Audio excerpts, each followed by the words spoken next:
আমরা যে বুথে যত ভোট গতবার পেয়েছিলাম তার থেকে কমপক্ষে 10% ভোট আমাদের পাওয়া।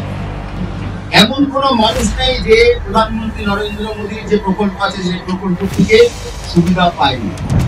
বুথ প্রেসিডেন্টের কাছে তার বুথের ভোটার লিস্ট দরকার।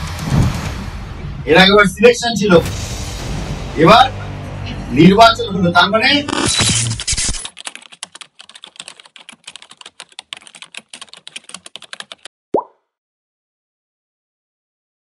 পশ্চিমবঙ্গে 2009 সালে একটা সংসদ ছিল, সেটা এখান থেকে ছিল। 2014 সাল দুটো সংসদ ছিল, একটা এখান থেকে ছিল। 2019 সাল 18টা সংসদ হচ্ছে পশ্চিমবঙ্গে, সেখানে এখান থেকে ছিল। আবার আমরা 2024 সালে এখান থেকে সংসদ পাঠিয়েছি। তার মানে 2009 থেকে 24 পর্যন্ত আমাদের এই কেন্দ্র থেকে ভারতীয় জনতা পার্টির সাংসদ কেন্দ্রে গেছে। এটা একটা বিরাট অ্যাচিভমেন্ট, অর্থাৎ বিরাট গৌরবের ব্যাপার। ভোট দিয়েছেন, ভোট করিয়েছেন আপনারা, সেই জন্যই গেছে। আমার সৌভাগ্য হয়েছিল 2014 সালে এই সাংগঠনিক জেলার সভাপতি হিসাবে কাজ করা। তখন আমার অরুণের সাথে পরিচয়। অরুণ মন্ডল, আমি বাড়িতে অনেকবার এসেছি। সেই অরুণ মন্ডলকে আজকে আমরা সম্বর্ধনা দিচ্ছি দ্বিতীয়বার নির্বাচিত হওয়ার জন্য। এবার এর আগেবার কিন্তু নির্বাচন ছিল না, এর আগেবার সিলেকশন ছিল, এবার নির্বাচন হলো। তার মানে আমাদের সংগঠনে নির্বাচন হয়, সেই নির্বাচনে জিতে অরুণ মন্ডল এসেছেন। আমি অরুণ মন্ডলকে ধন্যবাদ জানাচ্ছি। আমাদের এখানে আমাদের আগের মন্ডল প্রেসিডেন্ট যিনি ছিলেন, এর আগে তিনি হচ্ছেন জয়ন্ত সরকার। বর্তমান মন্ডল সভাপতি আমাদের এখানে আছেন, তিনি হচ্ছেন সুব্রত চৌধুরী। মন্ডল ইনচার্জ আছেন আমাদের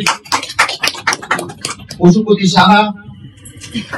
এছাড়া আমাদের বহুদিনের কার্যকর্তা, অভিজ্ঞ কার্যকর্তা যারা আছেন, গোবিন্দ চন্দ্র, শিশির সিনহা, লালচাঁদ দা, সঞ্জয় কুমার ঝা, অনিল ঘোষ, শুক্লাল মুর্মু।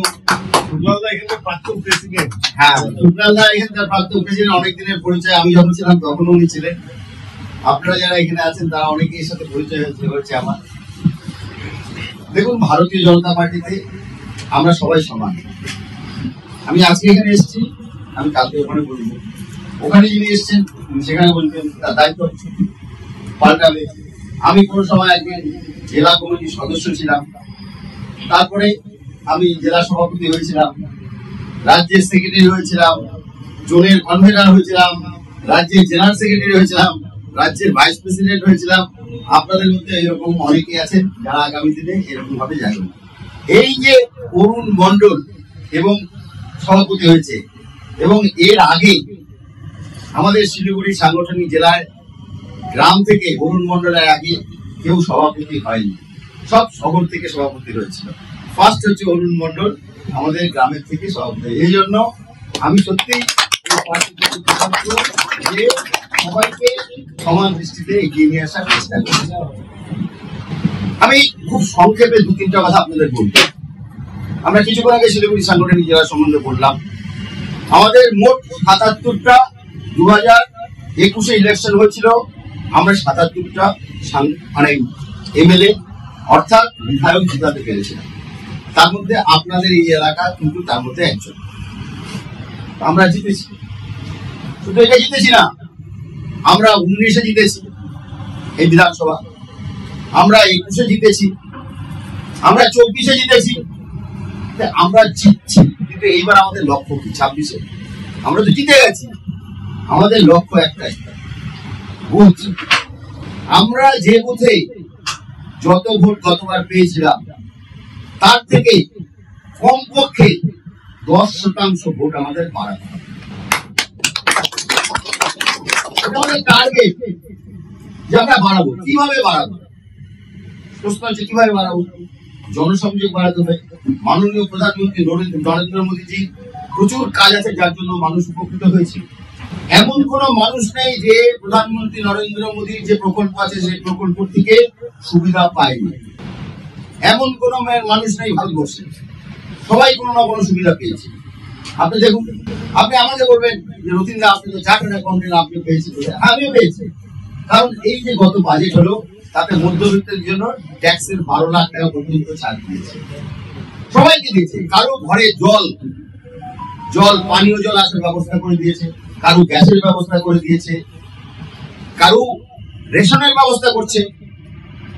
আজকে সারা ভারতবর্ষে প্রায় 80 কোটি মানুষকে রেশনের ব্যবস্থা করছে প্রধানমন্ত্রী নরেন্দ্র মোদীর কেন্দ্র সরকার। করোনার সময় সবাইকে ভ্যাকসিন দিয়েছে ফ্রিতে, প্রচুর কিছু দিয়েছে। এগুলো আমরা মানুষকে বলতে হবে। আগের মানুষের, গ্রামের মানুষদের ব্যাংক অ্যাকাউন্ট ছিল না, প্রধানমন্ত্রী নরেন্দ্র মোদী এসে ব্যাংক অ্যাকাউন্ট করার সুযোগ দিয়েছে। মানুষ আগে ব্যাংকে যেতে ভয় পেত, আরে ব্যাংকে কিভাবে যাবো, গ্রামের মহিলারা ব্যাংকে যেত না, তারপরে টাকা পয়সা গুলো এদিক ওদিক রাখতো। কিন্তু তাদেরকে ব্যবস্থা করে জিরো ব্যালেন্স অ্যাকাউন্ট করার ব্যবস্থা করে দিয়েছে। ছোট ছোট কাজ করেছে, ইন্স্যুরেন্সের ব্যবস্থা করেছে। আপনি এই যে দিদিরা যারা বয়স্ক মানুষ আছে, তারা যদি আজকে কাজ শেষ হয়ে যাবে, তাদের বয়স হলে তারা কি পাবে? সেজন্য প্রধানমন্ত্রী নরেন্দ্র মোদী পেনশনের ব্যবস্থা করেছেন। আপনি ব্যাংকে প্রত্যেক মাসে কিছু কিছু টাকা দিতে পারি, আপনি যখন আপনার 60 বছর পূরণ হবে তখন আপনার 5,000 টাকা পর্যন্ত আপনি পেনশন পাওয়ার ব্যবস্থা আছে।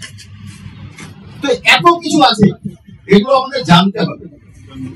এগুলো জেনে যে যে মানুষগুলোর কাছে আমরা জানতে পেরেছি, বুঝে গিয়ে যে মানুষগুলো ভোট দেয়নি তাদেরকে ভোট দেওয়ার ব্যবস্থা করতে। কারা করবে?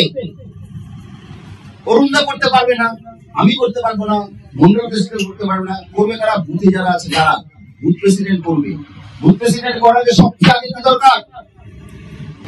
বুথ প্রেসিডেন্টের কাছে তার বুথের ভোটার লিস্ট দরকার। ভোটার লিস্ট যদি না থাকে তাহলে ইন্টারনেটে ভোটার লিস্ট পাওয়া যায়। যে কোনো কাফেতে গিয়ে করলে পরে ও বার করে দিবে, ওটা প্রিন্ট করে নিয়ে আসলে ভোটার লিস্ট হয়ে যাবে।